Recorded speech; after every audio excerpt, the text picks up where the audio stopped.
Hey, you're listening to Stop the Scroll, a social media marketing podcast, and I'm your host, Heidi Schmidt. I'm a social media strategist and agency owner with over 15 years of marketing experiences helping businesses grow online. We'll be diving into what you need to know so that you can show up confidently online without the overwhelm. Get your notebook ready to jot down some amazing marketing gems, and let's dive into it. Welcome back to another episode of Stop the Scroll. I'm Heidi Schmidt, social media strategist and agency owner, and I'm super jazzed about our interview that we have today. I'm chatting with Alanna Brannigan. I hope I pronounced that right. She's the founder of Harvest Moon Marketing, a remote full-service digital marketing agency, and they have a mission to provide clever solutions and strategic counsel to big dreaming businesses. Welcome. How are you today? I'm good. Thanks, Heidi. Happy to be here. So why don't you kind of give us the rundown of who you are? Tell me about your experience. How did you start up an agency, first of all? Because that's like my big question. I'm always curious about how other marketers really got to where they are and how you kind of grew, because you have a team, right? Yep, that's right. So how did I get started? I got started ages ago. Actually, in university, I signed up for Upwork, the freelancing platform, and this was way before remote work was really a thing yet. And through that, I just started to gain experience. So I was doing content writing for a variety of different clients. With that, eventually that led into SEO. So that was a more in-demand skill. With that, I started working for other agencies, other bigger clients, learning additional skills before going out on my own as a freelancer. And then as a freelancer, I had lots of different clients asking for complementary services like social media or paid ads, website design. So with that, I saw the demand for these other services, and it felt like the right time to open an agency. Awesome. Yeah, I have a couple of content creators that I have found on Upwork. It's a great platform. Well, let's dive into kind of talking about how businesses, especially those who are kind of in that like DIY phase, how they can kind of tackle their own marketing. Because I have a lot of solopreneurs that I know in my local area who are still very much like DIY, or they have an assistant. What are kind of those top priorities that someone who's like early in the game or doesn't have a large budget, what do you advise them to focus on? Because there's so many things with marketing that you can focus on. What are kind of the top priorities that you recommend for businesses? Sure. So I think the top priority is first understanding your ideal clients and the market. Many of my clients have heard me say, if you try to market to everyone, you're going to market to no one. And I really, really believe in that message. If you craft a message that appeals to absolutely everyone, it's likely to be really generic and it won't resonate deeply with anyone, really.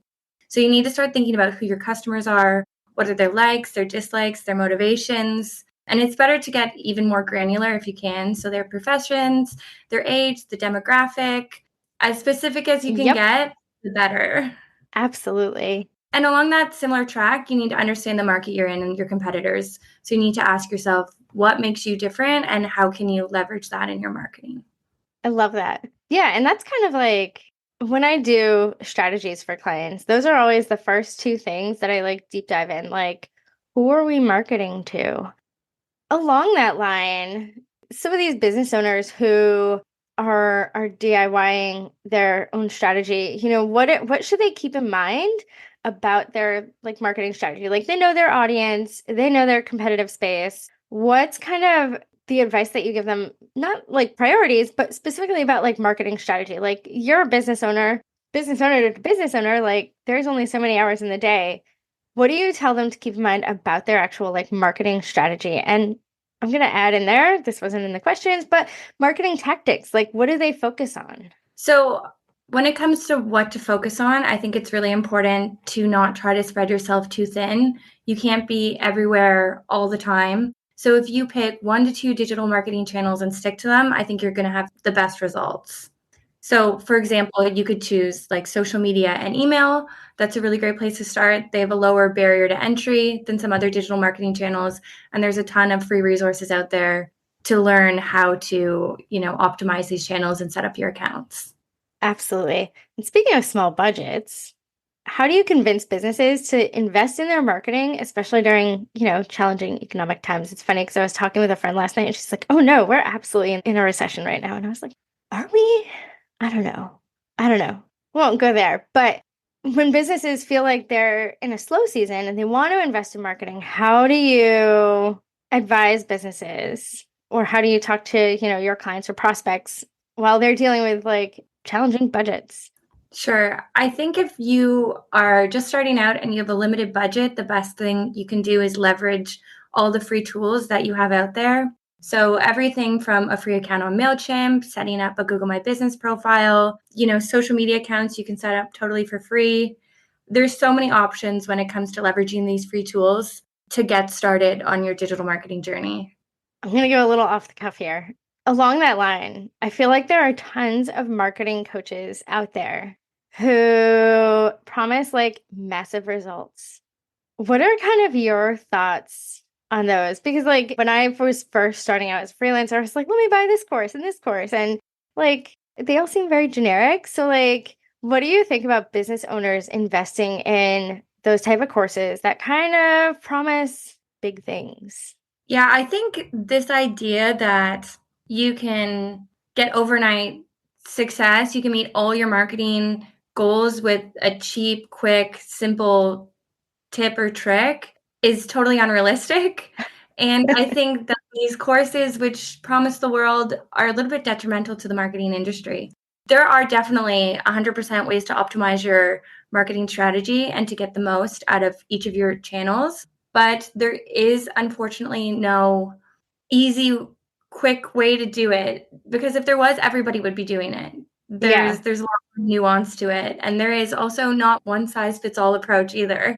Yeah. Yeah. I always cringe when I see like Instagram coaches who are like, I got 100,000 followers in 30 days. And I'm like, show me. And what was the budget for that? Also, were they running Yeah. ads? Do they have other platforms that they're connecting to? I don't think it is as easy as meets the eye. And also, if your whole job is just Instagram and that's where you're focusing, you probably have more time to post a couple times a day. Because if you're posting like 3 or 4 times a day, then yeah, you might see that kind of growth. But for the everyday business owner or a startup who has limited resources team-wise, because it takes a team to do those kind of things, like that's just not realistic for most businesses.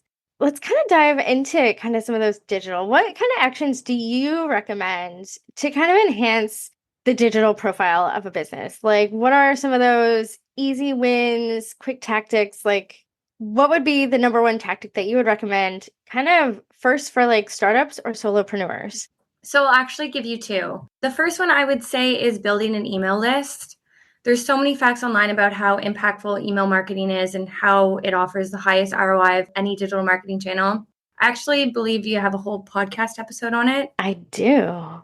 Yeah, so I won't dive too deep into it, but I did want to mention it because I think it's really important. Absolutely. And the second one I would say is to work on generating reviews and testimonials. In the online space, trust is so incredibly important. These reviews and testimonials can be the difference between people reaching out or not reaching out. If you can actively encourage your customers to leave reviews, share their experiences, and make these testimonials really prominent on your website or social media, wherever you are online, this will really maximize their impact.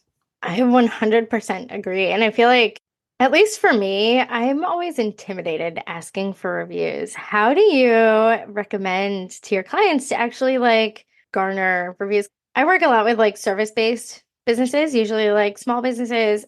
You mentioned that you work a lot with startups.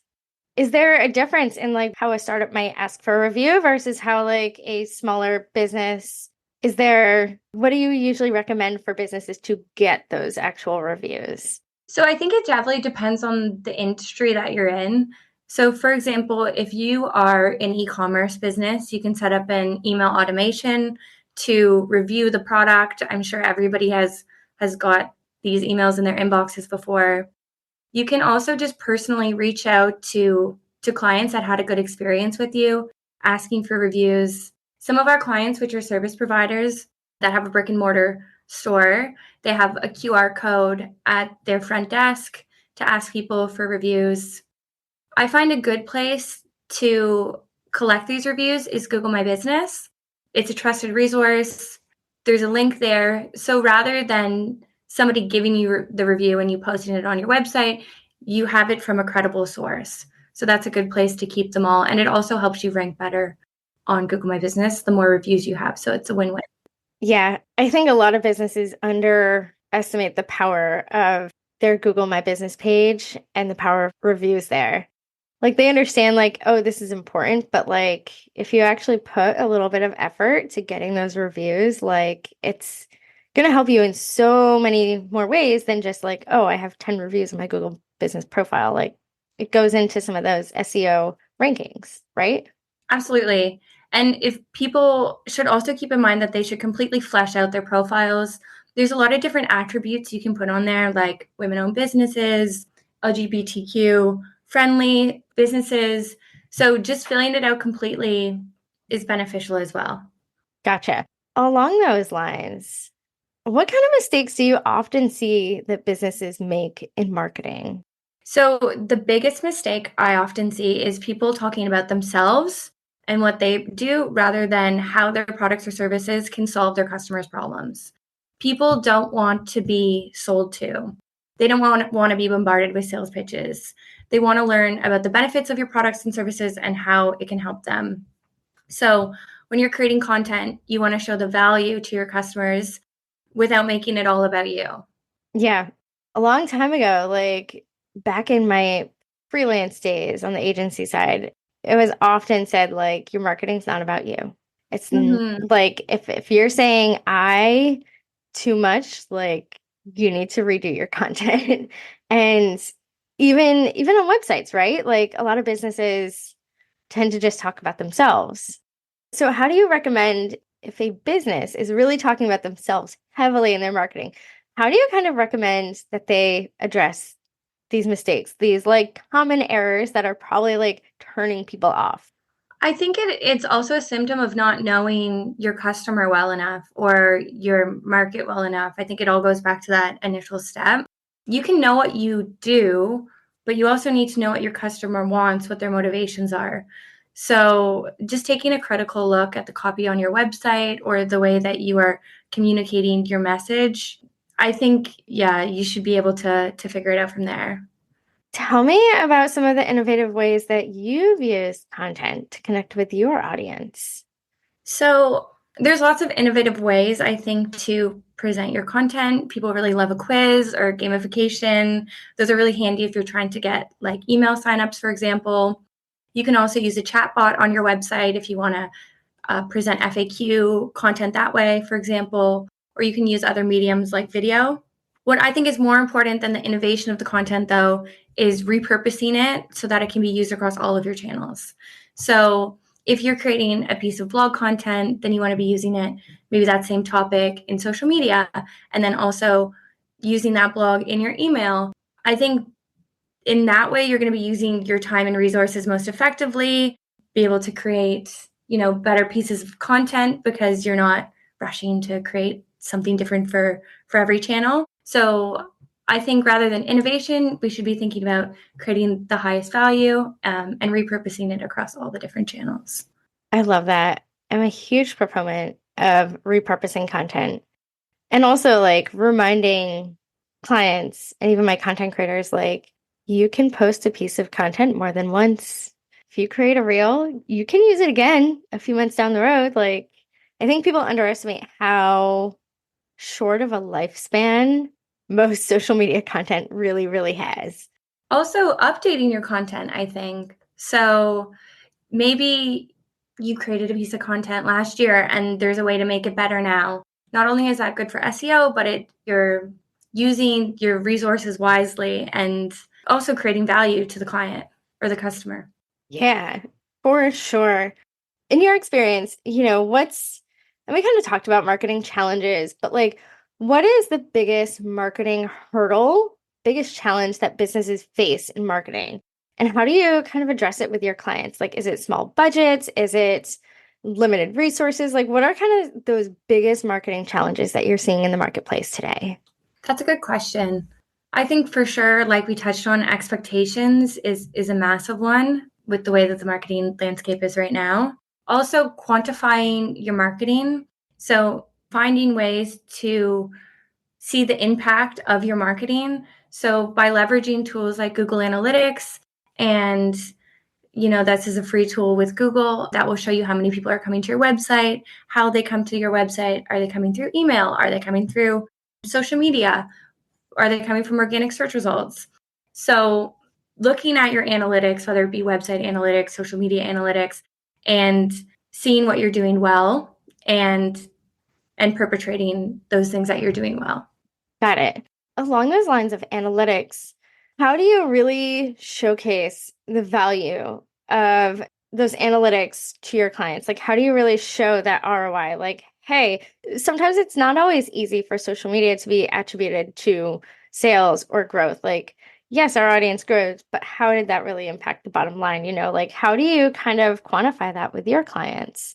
Yeah, that's also why I say it's a challenge quantifying those results, because they're Yeah. not always so obvious. What we do at Harvest Moon Marketing, though, is every client gets a monthly report, and we report on, what's working well, what's not working so well, what can we improve upon. I think just by having some clarity around these results, you can find common trends and themes and go from there. It will be totally different, I think, for every industry and client. Yeah. Are there like key metrics that you tend to look for to know like when things are working really well for your clients? Are there, and obviously it varies client by client, but are there things that you specifically kind of like, okay, I know that if followers are up, then like engagement's going to be up, reach is going to be up. Like I tend to say that to my clients, but how do you kind of really, when things are going well, like what does that look like for your clients? Like what would a successful month look like? Well, one thing that we think is important is to look at year over year results rather than month over month. When you look at year over year, you account for any seasonal trends that could skew results when you're looking at month over month. One could be like the holidays. Hmm. It wouldn't be worth it to look at it month over month, because they're not, how do I describe it? They're not the same like data set. Yeah. No, that makes sense. I also feel like because marketing's such a long game, I say that it's a marathon, not a sprint. When you actually peel back all those layers and like we report month over month, but then, quarterly I tend to be like, hey, FYI, this is how we did over last quarter. Or, coming up on the end of a contract, like I might be like, okay, this is what we've accomplished in the past year and this is how much you've grown. I love that you do like the year over year because I feel like it paints often a better picture. And there's a lot of lessons that you learn in that time period. Like, hey, maybe we could have done a holiday campaign better. These results were down this year. Maybe we should have done more advertising or whatever. That's interesting. But it's also not always possible, right? So maybe you have Yeah. a brand new website, and so it's not always possible. So we adjust where we can, and we look for the metrics which are going to be, most important for that client, and report on those. But I know you mentioned engagement earlier. I think engagement is a massive one, because if people are coming to your website, but they're on it for, a couple seconds and then bouncing off, what use is them actually coming to your website? They're not taking an action. They're not engaging with your content. So yeah, I think that's a big one.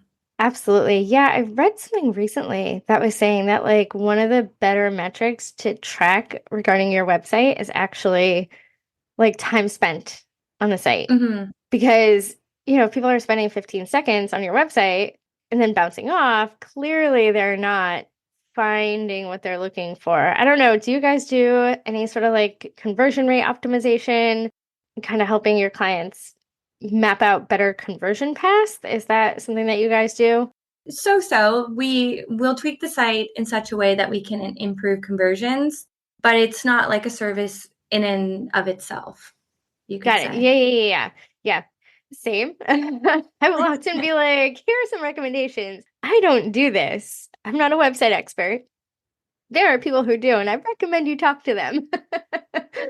Yeah, I feel like it's really important, especially for, agencies. I feel like yours is probably similarly sized to mine, but knowing what you have the actual capacity for. Like I have this, it's like my Achilles heel is I like to go above and beyond, and I don't often say no when I really should. In the sense that like, okay, let me go out of our scope of work and do this for you. I've been getting better with that, but yeah, it's so important to like, because there's so many different avenues of marketing. If someone is looking to outsource, like know what specifically you need and find the Mhm. experts with or a team with that area of expertise. Like if you want to focus on content more and SEO, like don't work with someone who's like brand photographer. Mhm. Awesome. Any last nuggets of wisdom that you want to share with our audience? I would just say don't try to be something you're not. I think people really appreciate businesses and people that are authentic and genuine. They want to talk to a real person. So keep that in mind throughout your marketing journey, I would say. Absolutely. Yeah, I think the relatability and like personalizing your content is so, so important because there's so much noise out there and people want to work with people that they know, like, and trust. And so the more that you can build that up by personalizing your content, the better the results are going to be, I think. Definitely. And they even do that on social media. If you have posts with people's faces, it has way more engagement, which I'm sure you know that. So that just that as 100%. well. 100%. Awesome. So, how can people connect with you online? Share your website. Do you have a freebie? I feel like you probably sent me a link, which will be linked in the show notes, but how can people connect with you? Yep. So they can get in touch via my website or our website, harvestmoonmktg.com. There's a link there if you want to book a free discovery call with me and we can talk about your project and get started from there. Awesome. Well, thank you so, so much for our conversation today. I loved it. I love chatting with other agency owners, especially like I know that you work a lot in the startup space, which I find is so, so interesting. And it's so interesting when, there's all these marketers, they say to like niche down and you find people who just have other experience and other words of wisdom. I love that. Thank you so, so much for chatting today. Go ahead, to all the listeners, be sure to leave a review, follow us at Heidi Schmidt Creative on Instagram and all the platforms, and go ahead and follow Alanna, and we will be back next week for another episode of Stop the Scroll. Thanks.